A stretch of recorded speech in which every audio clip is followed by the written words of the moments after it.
Put God first. Your presence in their lives gives them validation. Our children don't need us to be superheroes. If you do these things, the next generation and the generations that follow will live in a world far better than the one we have today. Men, stand up, be fathers.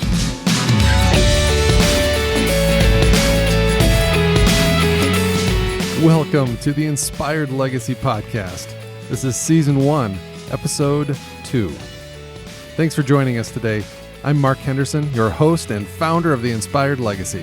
Our mission, to celebrate the gift of fatherhood and equip men to lead boldly, love unconditionally, and leave a lasting legacy, with the belief that we can change the world one dad at a time. On today's show, I chat with Chris Hood. Now, in addition to being a husband and father, Chris is a longtime entrepreneur, and he's currently working as a business coach and mentor to various business owners looking to implement biblical principles of owning and operating a business. But in today's show, we talk about the path that he took from being an incredibly successful owner and operator of a high-end landscaping business, having everything he could possibly want in life, to walking away from it all. We discuss what led him to his decision, how he wrestled with it for literally years, and the practical steps you and I can implement if we're experiencing a similar call on our own lives. Now, this interview is deep, and there are moments when Chris isn't afraid to show some emotion, but it's what anyone who knows Chris loves about him. He's passionate about God's plan in his life, and he's not concerned with what anybody might think of it. He just lays it all out there in complete obedience. And he's a great example for any man out there looking to live a life of true purpose. Chris, welcome to the show, man. Thanks for joining me today. How are you doing? Doing awesome. Thank you. For you listeners, I've known Chris for a while, but he's somebody that I've had my eye on for this show for a while. He's just a deeply spiritual man with profound insight and wisdom. And I'm really excited about what we're going to dive into today. We'll see where the topic or where the discussion takes us, but the guy just has so much biblical wisdom and insights that I think everybody listening will benefit from. So I'm excited to dive in. But like I said, not everybody knows who you are, Chris. So why don't you just give us a quick 411? Who is Chris Hood? Well, I would say more over anything, I'm a broken man. I deeply love God. God keeps showing up in my life in ways that I can't explain at all. And I'll dive into that a little bit later. But I'm a father of two children. I'm very blessed to have children. I don't take that for granted, and I don't take that responsibility lightly. I believe that a lot of my gift to the world, or what God wants to do for the world, will come through my children. I'm a husband. My wife is amazing. She's my helper. Without my helper, there would be no children. Mm-hmm. So that's kind of cool. She's amazing. She's extremely patient with me through all my I guess you could say, the things that I like to try or dabble in, or my quick shifting of direction. So I'm very entrepreneurial, which entrepreneurship by definition, to me, and personality trait, is generally a person who's very, very impatient, likes to bring things to the world. But that said, wants to bring things to the world in a sustainable way as defined without them, never with them here. Well, I guess it could be with you here, but defined by the way that you back yourself away from whatever you want to leave the world with, to bless the world with. So my helper has been amazing and patient through this journey. So my parents are amazing. They inspire me, and both my dad and my mom are two of my most incredible cheerleaders and mentors. Although sometimes they think I'm crazy with the stuff that I do, and which excites me even more. So Yep. so that said, I'm a farm. I grew up on a farm and a little farm, and worked my whole life. I started working with my dad when I was 9 years old and learned all about serving people. I felt like I became very connected in the church at a really young age. And my mom, I kind of remember this, but my mom told me that when I was like 5 or 6 years old, I took my birthday money and bought a little plastic church for offering for our little class at church. So I grew up in the church and was motivated to do things, whether it's, I don't know, intrinsically motivated just to be part of the church dynamics or the church body. And I bought that little church for the offering class because we had no church. And my mom talks about the fact that she feels like God told her that I had a calling on my life, which I got news for you guys, news for everybody. We all have a calling on our life. Yeah. All That's have true. a ministry. Just a matter of whether we're in tune with it or not, right? Amen. Amen to that. So yeah, I love people. And I've been around people as much as I can, generally more one-to-one type relationships, or just myself with one couple or just a few people. But I love people and love serving people and love to work hard. Yeah, I find myself sitting here nodding as you're talking. I'm like, yep, that is spot on, especially about the loving people part. As long as I've known you, I mean, that's really been your entire story as far as my perspective, is just dealing with people, helping people, loving on people, leading people. So yeah, you're definitely a people guy. That is for sure. So you come from a strong family, solid foundation, a lot of support at home to support your entrepreneurial efforts. I kind of want to dive into that a little deeper. You've been an entrepreneur for a long time. You owned your own business. And what kind of business was that again? I had a landscaping company. Yeah. And you did that for quite a few years, didn't you? Yeah, I started that before I started college. I was 18, and I don't know. It's probably more of an interesting story to me than other people. But when I started my business for the purpose of being able to really give people what I felt like they were looking for and never to compromise the quality. Mm-hmm.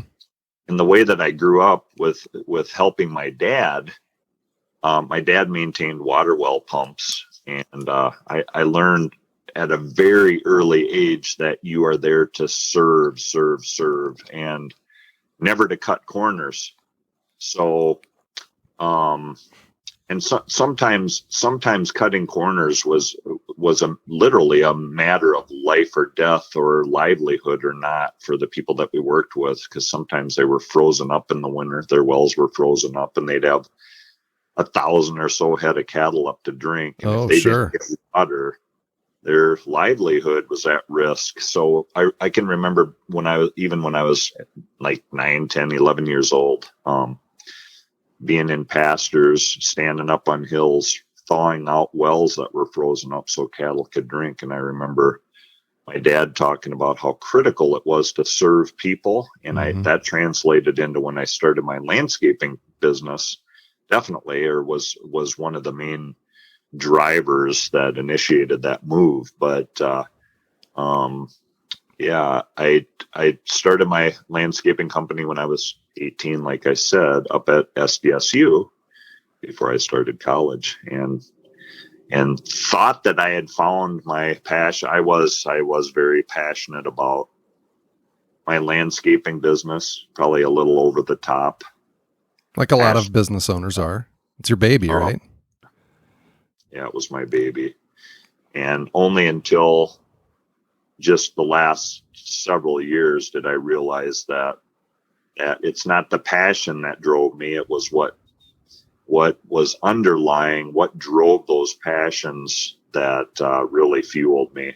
And my business, I guess I could say in this podcast that in a lot of ways, my business almost became like my idol, and my talent almost became like an idol. And it was almost like I became my own god with worshiping the talent that I had. Mm-hmm. And Chris, that is so common today. Just kind of get off on a tangent here. So many people in the professional world, they treat their career like that. They treat so much of their self-worth and self-identity is tied up into their title and where they work, who they work for, and the privileges that position may afford. And I think you hit the nail on the head there that we put so much, I mean, that's all important because we got to put food on the table and provide for our families. But when it supersedes everything else, that's a dangerous place to be. I couldn't agree more. Yeah, that's absolutely true. Yeah, it becomes dangerous, and balance is a big deal. Work and the whole concept of work, we have that so twisted. It's messed up in society, and work is one of the first things that God gave to Adam. He put him in the garden to work. Yeah. Word is not work as we know it, because when you start talking about work to some of the younger people, they look at it as punishment. Yep. Well, it's not. It's one of the most honoring things that a person has to do to offer the world.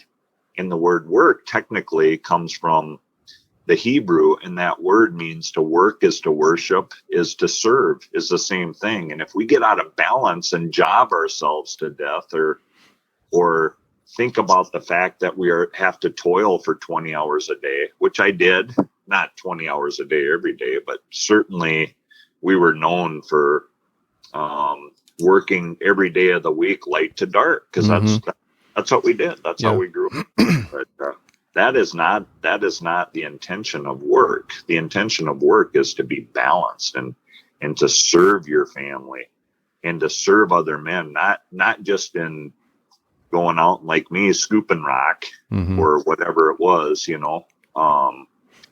but to truly serve them in ways, in profound ways that only God could do through you. And that comes from worshiping. Those words and that direction comes from worshiping, which creates balance in your life and direction. And yeah, I guess I kind of go off on tangents on that too, because that's a big deal for me. It's something that I had to learn the hard way, it seems like, over and over and over. So no, it's good stuff. And again, I think it's a point that's lost on too much of society. Like I said, it's definitely, I feel, something that is broken today. Like you said, when we work as worship, again, that's not to worship what we do and put all of our self-worth into that, but to work like we are working for God, right? Everything that we do, we should do in excellence, and we do it because, like you said, that's why we were put on this earth. Right. So you created this business at a pretty young age, and you work it for many years. How many years were you in that business, would you say? Well, my business, I started landscaping when I was 16 at a nursery in Sioux Falls. But so I was in the industry from 1986, technically through, 2014. Okay. So whatever that is. So quite a few years. Started, 26 years in business or something. Well, yeah, in the landscaping business directly, and 29 years in the industry, I think 30 years, something like that. So you built this business into, is it safe to say that you were pretty much at the top of your game when it came to landscaping in this region? Yeah, I was at the top of my, there's some talent out there which hasn't fully been tapped that I recognize. There's some people out there with some gifts But yeah, I was at the top of my game, I guess you could say. Yeah. So right at that threshold where, like we were saying earlier, it'd be very easy for you to really have a sense of like I'm pretty big stuff because I'm kind of ruling the market here and super successful, making a ton of money, and again, not that any of that is bad. Not earning money isn't bad, but like we've touched on before, we don't want to put too much emphasis on our jobs. So you're in that position, and then you decided to kind of do a 180, and that was to walk away from this very successful business. Kind of tell me, how did you get to that point? What led to that? Well, you have to go back a little bit. In 2008, I went through this process, and it was a business developmental process, and I was always seeking and learning. And I wrote out this paper. I had a business coach at the time, and have had a lot of them that are just awesome. But one of the things that he asked me was, what is it that you really want in life? What are your deepest convictions? And I remember writing, as I was going through that, I just had this overwhelming feeling that I was supposed to sell everything that I had. And I was like, well, that's stupid. Why would I do that? Why would I do that? And for what purpose? Did you know at that point? Yeah, so in 2003, I prayed for blessing. This was a catalyst of all that. So even before 2008, in 2003, I prayed for blessing. My phone rang, and I was invited. At that time, I'd been in business for about 15 years.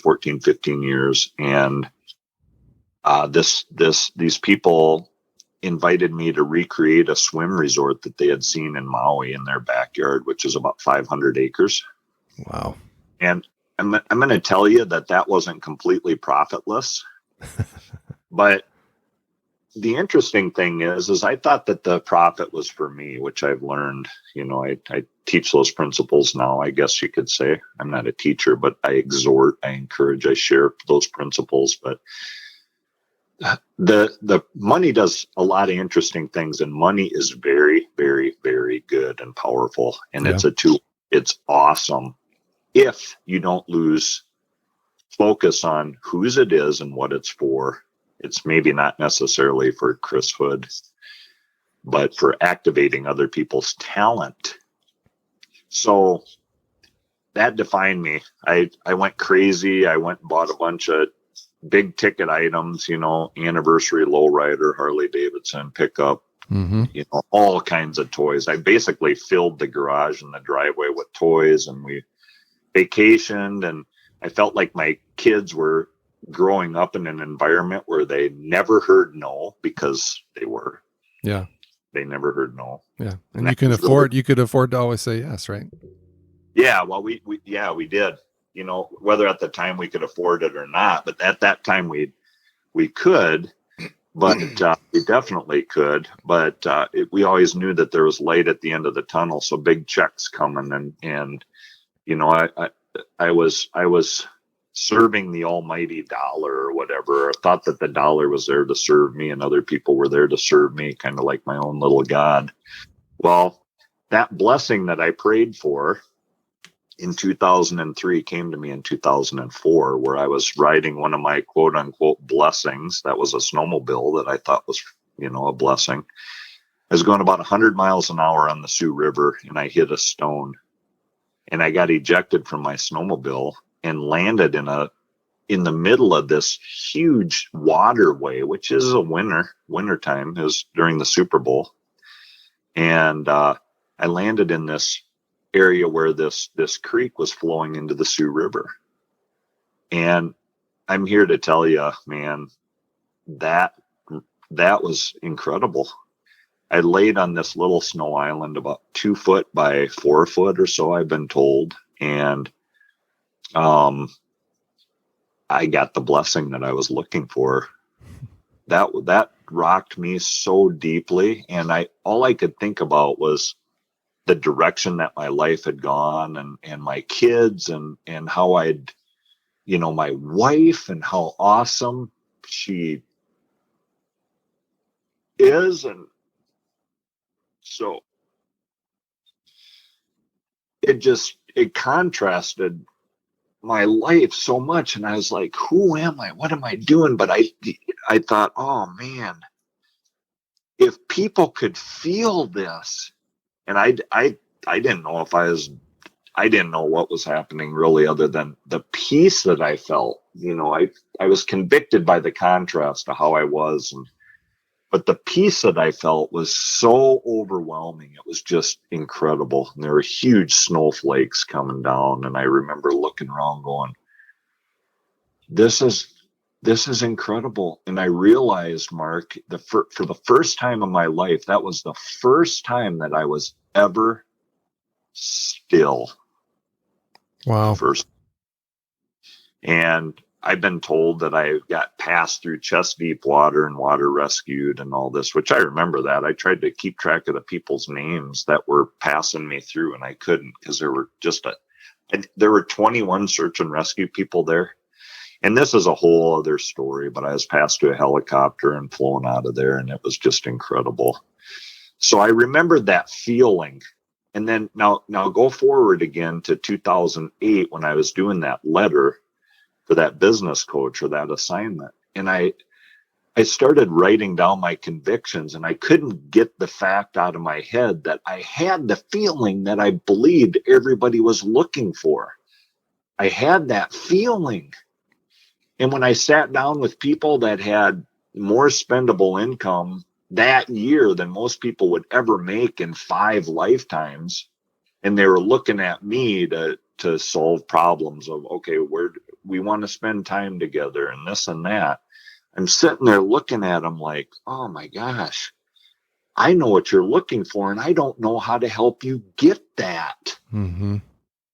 Other than through landscaping. I don't know what to do with this. Mm-hmm. And that feeling came over me when I was doing that process, and I just felt convicted to sell everything. Well, what I haven't told you yet, Mark, was that was right before the recession started, when the stock market crashed and all businesses started going broke left and right. And I could have bought back everything I sold. I felt like I was supposed to sell everything, even my house and everything. And I didn't do it. And looking back, I mean, that I feel like that was God saying, Chris, you don't have to know the answer. You just have to know me. Mm-hmm. I've already been there. Trust me. Trust me. There's a landmine you're going to step on. And if you don't trust me, you're going to step on it. And because you're pulling away and acting according to your own will, I'm sorry, but you are going to step on that. You just don't know what that is, or where it is, or what that means yet, because you're trying to be your own God. Well, I stepped on that landmine. And by the grace of God, we were booked for a long time when the recession hit. So that was incredible. But our profitability went way down after that. And then you go to this at the time when I was doing this big project, or the one of the larger projects that I was doing right before I laid my business on the altar. This was a project that was this was probably, I mean, I had a lot of really awesome projects that I feel like I could say were some of my favorites. And a lot of it has to do with, I mean, my clients were just through the roof awesome. They loved us, we loved them, and we all knew it. We were just so blessed. And a lot of my guys were with me forever. It seemed like, 10, 15, 18 years, just awesome people, beautiful people. They knew the Lord, a lot of them. And in 2012, I felt as I was sitting with clients who had become mine and my wife's closest couple friend. I mean, we were almost inseparable, and we had been dreaming about a pool project together, their pool project, for almost 8 years. And I felt like God showed me a vision through their words. God showed me what to do. And I had this vision, and I was like, I don't have the talent to do this, and I don't have the strength. I don't have the health to do this. And a lot of my guys had left the industry because they kind of get worn out a little bit, you know. And this was a vision for this landscaping project that you were talking about? Correct. Okay. And this is leading up to why I laid my business on the altar. But with that project, with that vision, I just felt like, oh my gosh, I don't know. I can't do this. I can't do that. I can't meet the expectation. I can't deliver on the promise of what we are known for. I don't have the talent I don't have the health personally. And my crew was pretty beat up, a lot of them had already left the industry that had been there for a long time because they aged out. And I looked at my client and she said, it was a couple, but she said, Chris, do you want to do this project? Because I was looking at him like, oh my gosh. And I said, no.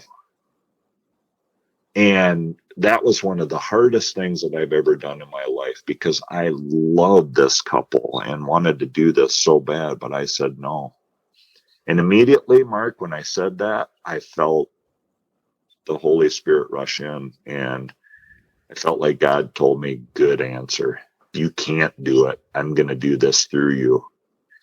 And what happened next was, you can't really explain it other than it was all God. We started to get favor from secular newspapers. The Argus did 4 features on that project about his materials, his vision, his talent, his collaboration, his assembling a body, just different things. And people started coming around us in droves. Verizon Wireless followed us. Industry magazine, one industry magazine that's known in the industry, I'm not going to name it, but people that are in the industry know very well what this magazine is, because it shows technical design and stuff like that as an example. And they had articles, features in there 2 months in a row, which is kind of weird. That's God.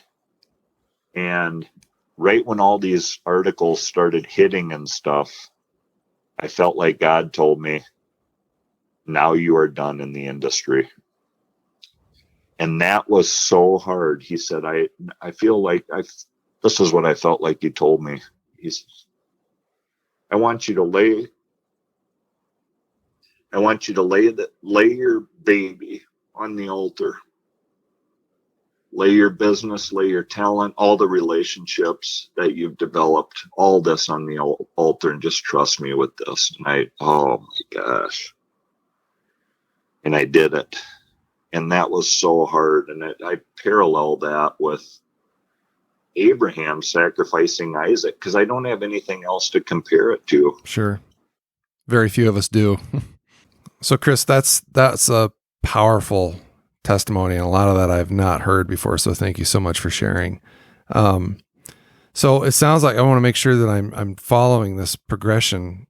So early in the 2000s, you're successful in your business, but you have this feeling from God that you should just sell everything and walk away, but you're not necessarily able to do that. And some months or years go by, and you have this, what sounds like a near horrific accident that is almost like God kind of slapping you across the face and be like, listen to me, would you? And it's like you said, it's the first moment that you can remember where you're just actually still and aware of what God is trying to speak into your life.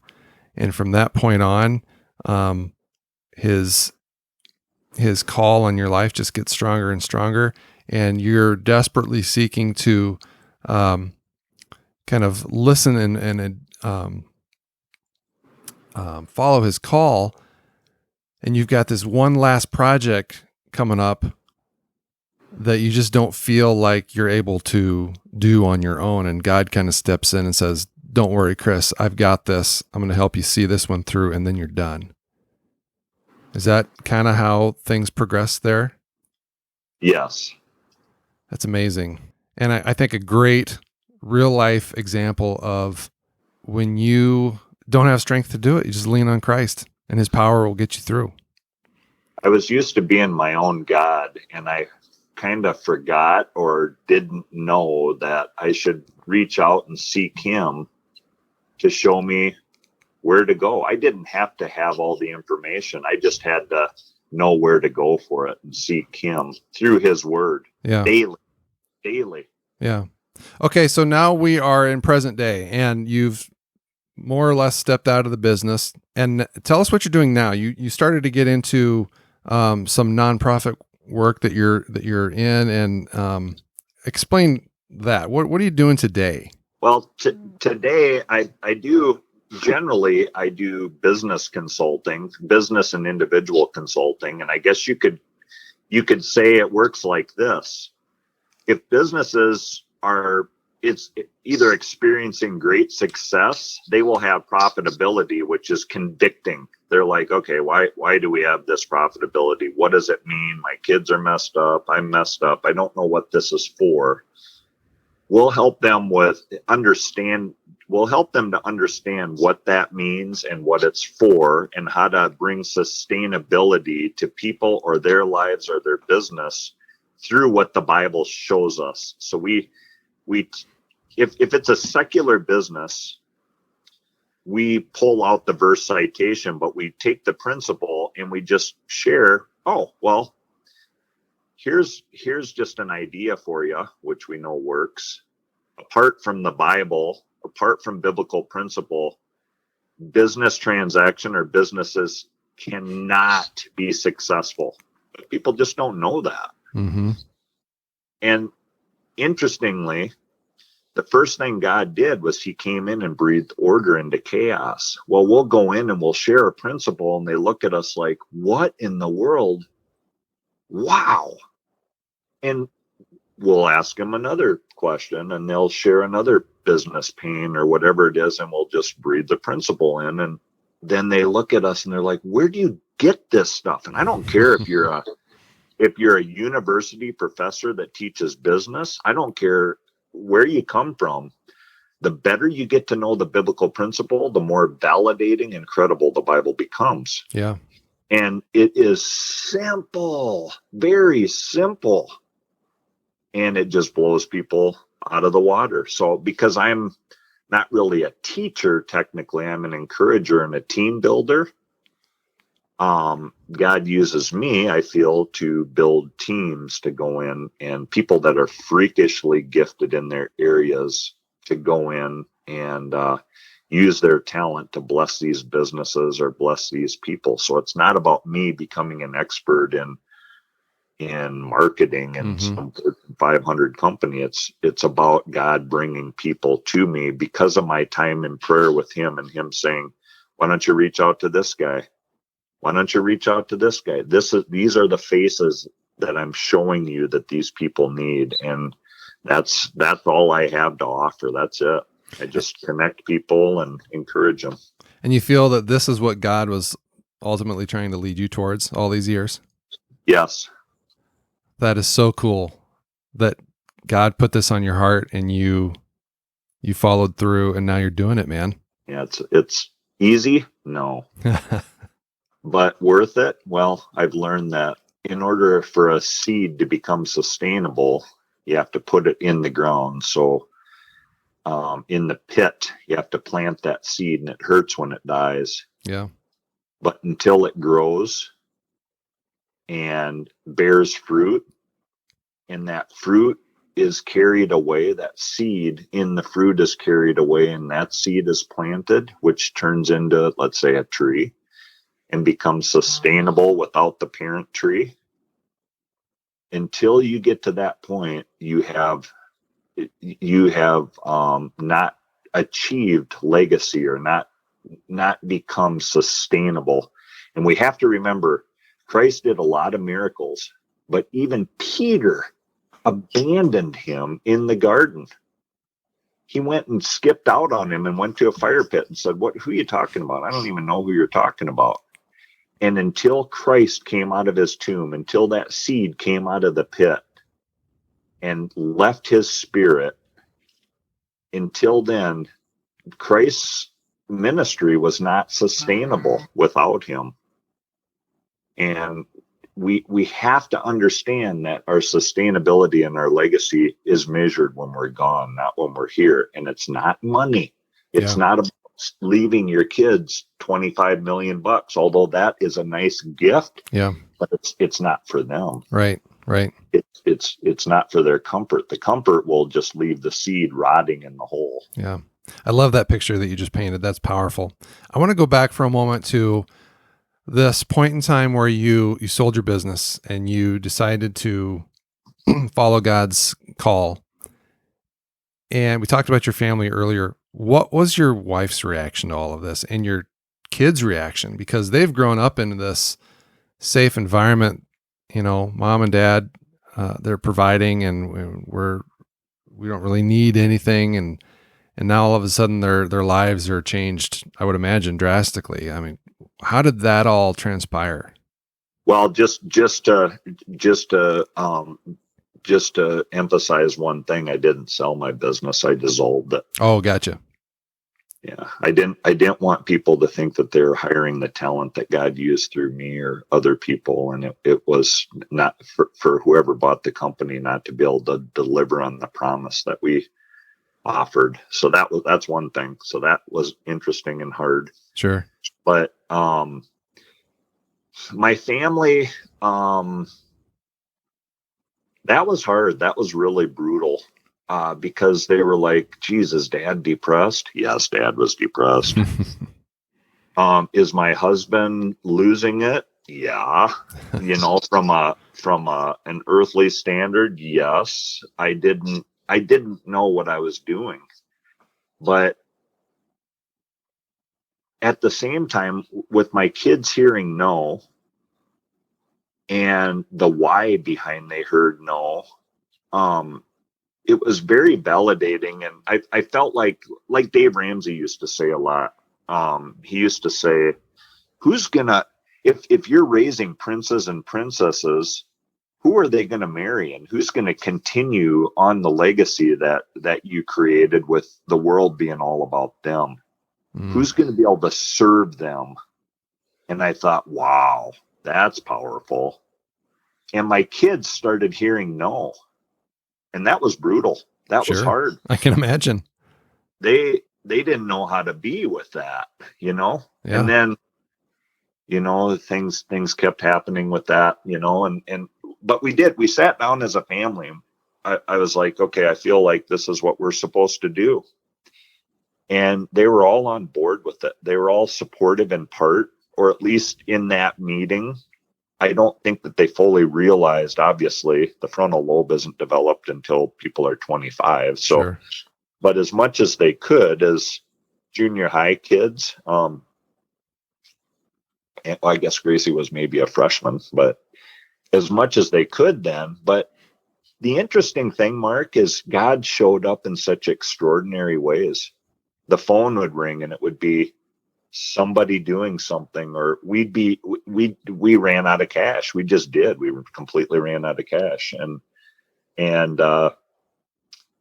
we would go out to the mail, or the kids would go out to mail, and they'd say, "Hey, there's a letter in here. I don't know what this is." We would open it, Mark, and it would be a large check from somebody that we just quote unquote helped if their basement got flooded or whatever, like a decade before. That felt so convicted by the fact that we spent weeks helping them with this, regrade their yard or whatever, and wouldn't take any money for it, just to help them, because we knew they didn't have any money, and their times changed, and they felt convicted to send us a check for exactly what we needed for our mortgage payment. Isn't that crazy? We have so many stories like that. And the interesting thing is most of those stories happened when it was raining. So that was God's grace, God showing that he was in stuff that you could not explain, just tons and tons and tons of stuff. That kept my family on board because they would see me crying, and, I had to humble myself. And again, the guy that, people would come to us for financial help or whatever, and whatever. And then I was in a situation where I had to humble myself, and I had to accept that because I didn't know what to do. And it was God's grace in showing us the fact that it was not all about us, and we had to collaborate as a part of the body, not be the whole body. So that was really interesting. Now, I don't know your kids, but I have met them briefly, and my impression of them, and I'm assuming that they're just rock solid kids, and that the fact that you went through this when they were at such a young, impressionable age, they saw their dad at the top of the mountain. They saw their dad fall into the pit, like you said, and they saw what you went through. They saw the conviction that you had to listen and follow God's command on your life. And they saw you climb your way out of the pit with God's help. That's got to be such a powerful life message for them. Have they reflected those lessons in their lives? Maybe not yet because they're still quite young, but I got to think that that those values have been instilled in them in some way. Am I correct? Well, yes, you are correct. And here's the interesting thing. My kids don't say too much about it when we're together, but their friends come to us and their friends' parents come to us, which is really interesting. And they say things like, we're really struggling. We don't get this whole life thing, and we feel like you can help us with this. We've watched your example or whatever. And the interesting thing is we've walked away from almost all flesh. So at this point, we've sold almost every single thing that we had without, and I'm not saying you have to do that. I would never say that, but those were convictions that we had where we did something without fully understanding the why behind it, other than it just felt like that's what God wanted us to do. And then extraordinary, unexplainable things happen almost instant, almost without any time gap in between us doing it. I mean, like within minutes, usually, or seconds. And our kids have witnessed that, and their friends have witnessed that, because our kids must go out and talk to their friends about, okay, this is what happened, or this, whatever, this happened, or, and there must be some level of inspiration, but it's not about us to fully understand. God knows what he's doing. He knows where he's taking all of us. But, easy, like I keep saying, it's not easy. I'm going to tell you that again. It's hard, but it's inspiring to be along on this journey. And when I tell stories about different things that have happened, I'm like, is that real? Is that part of my life? And I'm like, yes. And the stories are at this point by the thousands now. It's just incredible. It's amazing that seed that he planted in you has just been multiplied. Like you said, thousands of stories, countless examples of how other people have witnessed his impact on your life and how they've stepped up and helped you live this calling. Yeah, it's just such a cool story, such a cool testimony. And Chris, I just want to thank you for sharing it with us. I think that's, like I said, it's an important topic and something that I am quite certain that so many men out there people in general, but men specifically, who have or are feeling the exact same calling on their life, and they're just either too afraid or don't know how to take that step, and you've done it. So as we close here, I mean, what advice would you give to guys listening right now who might be feeling a similar tug on their life to make a change like you did? What should they do? Get out of God's way. Here's a practical tip. This was given to me. This was a blessing that I received directly from an author by the name of Bob Bodine. He looked me in the eyes and he said this because God put him in front of me. It's just crazy. But he wrote this book called 2 Chairs, and this will change your life if you do it. God said, pick up your mat and go home after he healed the crippled man. He'll give you something to do. And this is an action, and I highly recommend that you do this. Early in the morning, take 2 chairs, set them up, and set a Bible on one of the chairs. Sit down in the other chair. And remember, God knows what you need, what you want, even before you ask him. But thank God for the breath that you have. Thank God for some things. Thank God for any warmth that you may have. Not everybody has this, because I share this with people from Africa and just all over the world. But thank God for what he has given you in your life. And then say, okay, God, what do you want me to do for your children today? And listen. That is key. And you may have to do that every day for 30 years. I don't know. I'm not God. But what better time could you spend for your life, for your future, for your sustainability than to ask somebody, the only one who's ever been where he wants to take you? Where are you taking me? What do you want me to do? How can I serve your children today? And I'm here to tell you guys, hang on. If he tells you something, being in the will of God is the safest place to be. But it's not always easy. But separating yourself from the will of God is the most devastating and painful. And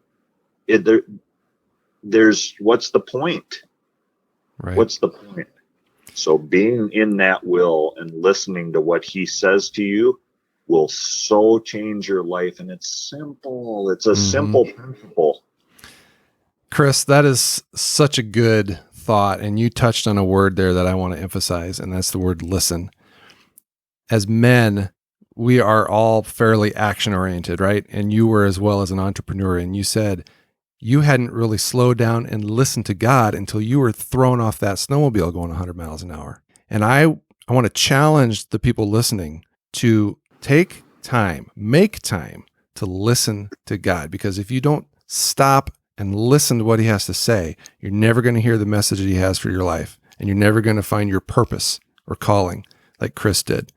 And so it's such an important point and such an important thought, is that we as men, yeah, we like to take action. We like to fix things. We like to do things, but we've got to be intentional about not just praying and asking for things, but sitting down, like you said, Chris, and just listening to what God has to say for our lives. That is such an important thought. So thank you, Chris. As we wind down, I want to do something fun. A few rapid fire questions. I didn't prep you for these, but it's kind of a fun way to wrap up the show. Are you ready? You bet. Okay. And they're kind of random, so we're just going to roll with it. What's the most romantic thing you've ever done? Whew. Oh my gosh. That's interesting. You know what? I would probably say taking a helicopter tour over Maui and Molokai. That was probably the most romantic thing. Okay, you win that battle. Good one. Who do you most admire? Probably my dad. That's awesome. If you could meet anyone, dead or alive, who would it be?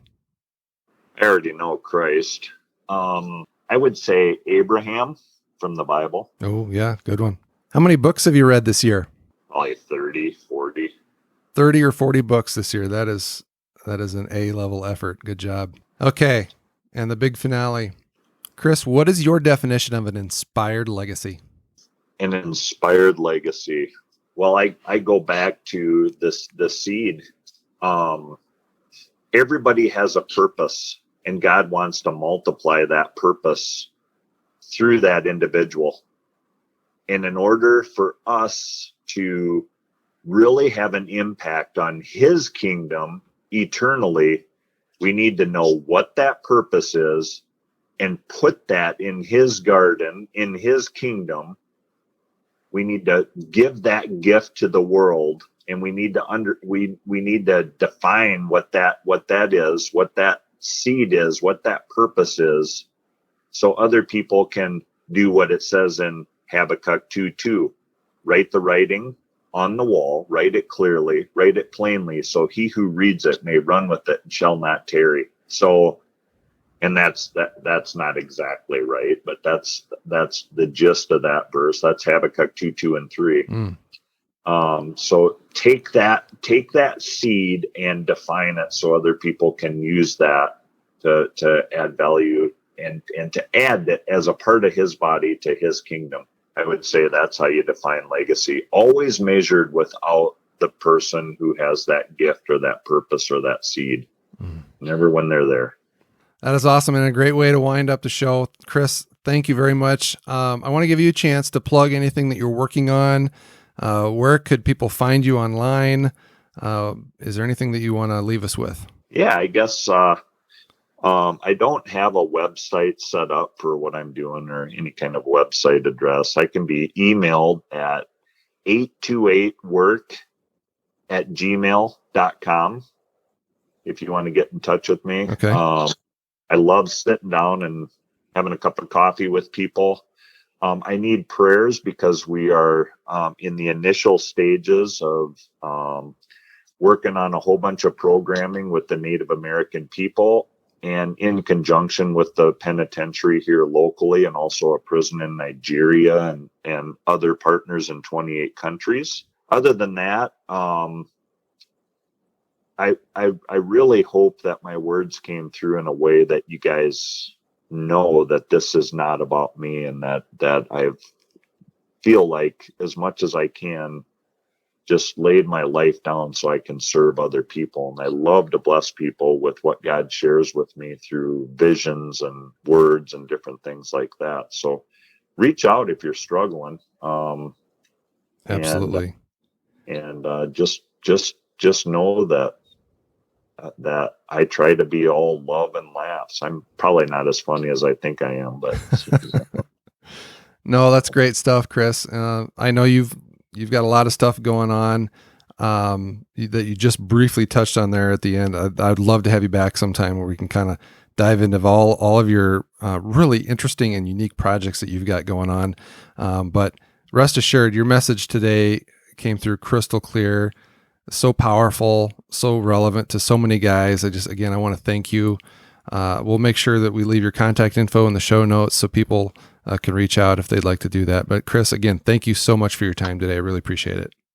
Hey, bless your heart. Thank you so much for doing this and for touching all these people. And you guys out there, share your 2 chairs stories with me. I'd love to know what kind of results you're getting from that. So blessings, love, and laughs from me and from my family. Well, there you have it. If you guys took anything away from this episode, would you please do me a favor and help spread the word about our show? All you've got to do is subscribe to this podcast, leave a positive review in iTunes, and most importantly, share this episode with anyone you think could benefit from its message. If you'd like to follow the show on social media, simply visit our website at theinspiredlegacy.com. That's all one word. And then towards the bottom of the page, you'll find links to our Twitter, Instagram, and Facebook pages. Now, if community is something you're after, one that offers encouragement, support, and accountability, as well as spiritual growth, well, that's exactly what you're going to find in our free and private Facebook group. Just visit facebook.com/theinspiredlegacy, then click and request access to join our small yet growing number of like-minded men. Again, I want to sincerely thank you guys for listening to this episode. I know it was a long one, but it's so important, such an important message for any man looking to live a life of purpose.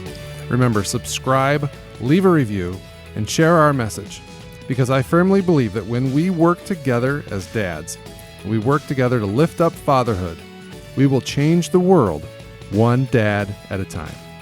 Until next time, live inspired.